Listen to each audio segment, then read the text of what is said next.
ವಿಜಯಣ್ಣ ಅಂತ ಹೇಳ್ಬಿಟ್ಟು ಸಮಾಜ ಸೇವೆ ಮಾಡ್ಕೊಂಡು ಬಂದಿದ್ದೀನಿ ಇದುವರೆಗೂ. ಈಗ ನಾವು AAP ಆಮ್ ಆದ್ಮಿ ಪಾರ್ಟಿಯಿಂದ 4 ಅಭ್ಯರ್ಥಿಗಳನ್ನು ಕಣಕ್ಕಿಳಿಸಿದ್ದೀವಿ ಈ ಒಂದು ವೇಮಗಲ್ ಕುರುಗಲ್ ಪಟ್ಟಣ ಪಂಚಾಯಿತಿಯ ಚುನಾವಣೆಯಲ್ಲಿ. ಅವ್ರದೇ ನೇತೃತ್ವ. ಮೊದಲನೇದಾಗಿ ಹೆಸರುಗಳಿಗಾಗಲೇ ಹೇಳಿದ್ದಾರೆ 4 ಜನರು. ನಾವು ಇನ್ನೂ ಮೊದಲ ಪ್ರಯತ್ನ ಆಗಿರೋದ್ರಿಂದ ಕಡಿಮೆ ಸಮಯದಲ್ಲಿ ನಾವು ಹೆಚ್ಚಿನ ಅಭ್ಯರ್ಥಿಗಳನ್ನ ಹಾಕ್ಲಿಕ್ಕೆ ಆಗಲಿಲ್ಲ. ನಾವು ಬರೋ ದಿನಗಳಲ್ಲಿ ಆಮ್ ಆದ್ಮಿ ಪಾರ್ಟಿಯಿಂದ ಹೆಚ್ಚಿನ ಒಂದು ಒತ್ತನ್ನು ಕೊಟ್ಟು ಸಮಾಜಮುಖಿಯಾಗಿ ಕೆಲಸ ಮಾಡಲಿಕ್ಕೆ, ಚುನಾವಣೆಯಲ್ಲಿ ಸಕ್ರಿಯವಾಗಿ ಭಾಗವಹಿಸಿ ನಮ್ಮ ಅಭ್ಯರ್ಥಿಗಳನ್ನು ಗೆಲ್ಲಿಸ್ಕೊಳ್ಳಿಕ್ಕೆ, ಓಟಿಗಾಗಿ ನೋಟ ಅಥವಾ ಮತದಾನನ ಮತ ಮಾರಾಟ ಎಂಬತಕ್ಕಂಥದ್ದನ್ನು ಆ ಒಂದು ಘೋಷವಾಕ್ಯವನ್ನು ತಗೊಂಡು ನಾವು ಮತದಾರರ ಮುಂದೆ ಹೋಗ್ತಾ ಇದ್ದೀವಿ. ಇದಕ್ಕೆ ಎಲ್ಲ ಮತದಾರರು, ಎಲ್ಲ ವಾರ್ಡಿನ ಮತದಾರರು, ಈ ವ್ಯಾಪ್ತಿಗೆ ಬರ್ತಕ್ಕಂಥ ಎಲ್ಲ ವಾರ್ಡಿನ ಮತದಾರರು ಈ ಒಂದು ನಮ್ಮ ಘೋಷವಾಕ್ಯನ ಗಮನದಲ್ಲಿ ಇಟ್ಕೊಂಡು ಈ ಬಾರಿ ಮತದಾನ ಮಾಡಬೇಕು, ಮತ ಮಾರಾಟ ಮಾಡಬಾರ್ದು ಅಂತ ಮತದಾರರಲ್ಲಿ ನಾನು ಕೇಳ್ಕೊಳ್ತಾ ನನ್ನ 2 ಮಾತು ಮುಗಿಸ್ತೇನೆ. ನಾವು ಇವತ್ತು ನಮ್ಮ ಪಕ್ಷದ ವತಿಯಿಂದ 4 ಜನ ಅಭ್ಯರ್ಥಿಗಳನ್ನು ನಾಮಪತ್ರ ಸಲ್ಲಿಸಿ ಹೊರಗಡೆ ಕರ್ಕೊಂಡು ಬಂದಿದ್ದೀವಿ.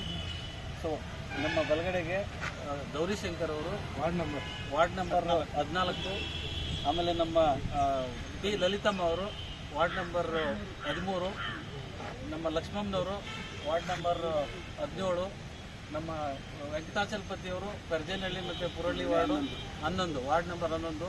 ಇವರೆಲ್ಲ ನಮ್ಮ ಪಕ್ಷದ ಸಿಪಾಯಿಗಳು. ಈಗ ಚುನಾವಣೆ ಸಂದರ್ಭದಲ್ಲಿ ಇವರೆಲ್ಲ ಸೇನಾಧಿಪತಿಗಳಾಗಿದ್ದಾರೆ.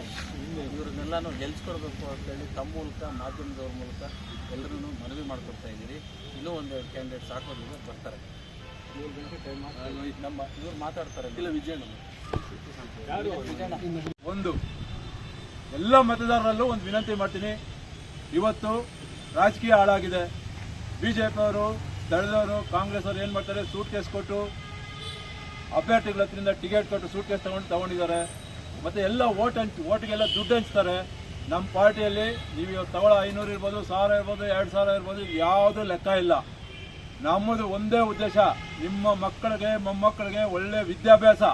ಇವತ್ತು ಡೆಲ್ಲಿಯಲ್ಲಿ ಮಾಡಿದ್ವಿ, ಪಂಜಾಬಲ್ಲಿ ಮಾಡ್ತಾ ಇದ್ವಿ. ಮತ್ತು ಅದೇ ರೀತಿ ಎಲ್ರಿಗೂ ಆರೋಗ್ಯ. ಇವತ್ತು ಪಂಜಾಬಲ್ಲೂ ಕೊಡ್ತಾ ಇದೀವಿ, ಡೆಲ್ಲಿಯಲ್ಲೂ ಕೊಡ್ತಾ ಇದೀವಿ. ಎಲ್ರಿಗೂ 20 ಲಕ್ಷ ರೂಪಾಯಿ ನೀವೆಲ್ಲನೂ ಹೋಗಲಿ ಫ್ರೀ ಇದೆ. ಮೊನ್ನೆ ತಾನೇ ಒಂದು ಇದು ಮಾಡಿದ್ವಿ ಪಂಜಾಬಲ್ಲಿ, ಪ್ರತಿ ಮನೆಗೂ 10 ಲಕ್ಷ ರೂಪಾಯಿ ಇನ್ಶೂರೆನ್ಸ್ ಮಾಡಿಕೊಟ್ಟಿದ್ವಿ. ಅದೇ ರೀತಿ ನೀವು ಸುಮ್ಮನೆ 500, 1000 ತಗೊಂಡು ಮತ ಹಾಕೋದಕ್ಕಿಂತ ನೀವು ಯಾರು ಕೊಡ್ತಾರೋ ಹಣ ತಗೊಳ್ಳಿ. ನೀವು ನಮ್ಮ ಅಭ್ಯರ್ಥಿ ನೀವು ಗೆಲ್ಲಿಸ್ಕೊಟ್ರಿ ಅಂದರೆ ಇವತ್ತಿಲ್ಲ ನಾಳೆ ನಿಮ್ಮ ಮಕ್ಕಳ ಭವಿಷ್ಯ, ನಿಮ್ಮ ಮೊಮ್ಮಕ್ಕಳ ಭವಿಷ್ಯ ಚೆನ್ನಾಗಿರುತ್ತೆ. ದಯವಿಟ್ಟು ನಮ್ಮ ಪಾರ್ಟಿಯ ಅಭ್ಯರ್ಥಿಗಳಿಗೆ ತಾವೆಲ್ಲರೂ ವೋಟ್ ಮಾಡಿ ನಮ್ಮನ್ನು ಜಯಶೀಲ್ ರನ್ ಮಾಡಬೇಕಾಗಿ ತಮ್ಮೆಲ್ಲರಲ್ಲೂ ವಿನಂತಿ ಮಾಡ್ತೀನಿ. ಎಲ್ರಿಗೂ ನಮಸ್ಕಾರ. ಮೊದಲನೇದಾಗಿ ಇವತ್ತು ಆಮ್ ಆದ್ಮಿ ಪಕ್ಷ ನಮ್ಮ 17 ವಾರ್ಡ್ಗಳಲ್ಲಿ ಬಹಳ ಕಡಿಮೆ ಅಂತರದಲ್ಲಿ ನಾವು 4 ವಾರ್ಡ್ಗಳನ್ನು ಫಿಲ್ ಮಾಡಿದ್ವಿ. ಅದರಲ್ಲೂ ವಿಶೇಷವಾಗಿ 2 ವಾರ್ಡ್ಗಳಲ್ಲಿ ತಾವಾಗೆ ಇಷ್ಟಪಟ್ಟು ಮಹಿಳೆಯರು ಇವತ್ತು ಬಂದಿದ್ದಾರೆ, ನಮ್ಮ ಪಕ್ಷದ ಅಭ್ಯರ್ಥಿಗಳಾಗಿದ್ದಾರೆ. ಯಾರೂ ಸಹ ಇಲ್ಲಿ ರಬ್ಬರ್ ಸ್ಟ್ಯಾಂಪ್ ಅಲ್ಲ. ಅದನ್ನು ನಾನು ಮುಖ್ಯವಾಗಿ ಹೇಳ್ತೇನೆ. ಯಾಕೆ ಅಂತ ಹೇಳಿದ್ರೆ ಹಲವಾರು ಬಾರಿ ಹೆಂಡತಿಗೆ ಸೀಟ್ ಸಿಕ್ಕಿದೆ ಅಂತ ಹೇಳಿ ಹೆಂಡತಿಗೆ ಜಸ್ಟ್ ಕೇವಲ ಒಂದು ನಾಮಿನೇಷನ್ ಫೈಲ್ ಮಾಡಿ ಅವರನ್ನ ಅಭ್ಯರ್ಥಿ ಮಾಡಿ ಗೆಲ್ಲಿಸ್ಕೊಂಡು ಬಂದು ಅವರ ಪತಿಯರು ತುಂಬ ಕೆಲಸಗಳು ಮಾಡ್ತಾರೆ. ಆದರೆ ನಮ್ಮಲ್ಲಿ ಇವತ್ತು 2 ಮಹಿಳೆಯರಿದ್ದಾರೆ. ಅವರು ಸಹ ಒಬ್ರು ಗೃಹಿಣಿ ಮತ್ತು ಇನ್ನೊಬ್ರು ಟೈಲರ್ ಆಗಿದ್ದಾರೆ. ಬಹಳ ಹೆಮ್ಮೆ ಆಗುತ್ತೆ, ಒಂದು ಮಹಿಳೆ ಇವತ್ತು ತಮ್ಮ ವಾರ್ಡನ್ನು ರೆಪ್ರೆಸೆಂಟೇಟ್ ಮಾಡಿ ಆಮ್ ಆದ್ಮಿ ಪಕ್ಷದಿಂದ ಕಣಕ್ಕಿಳಿದಿದ್ದಾರೆ.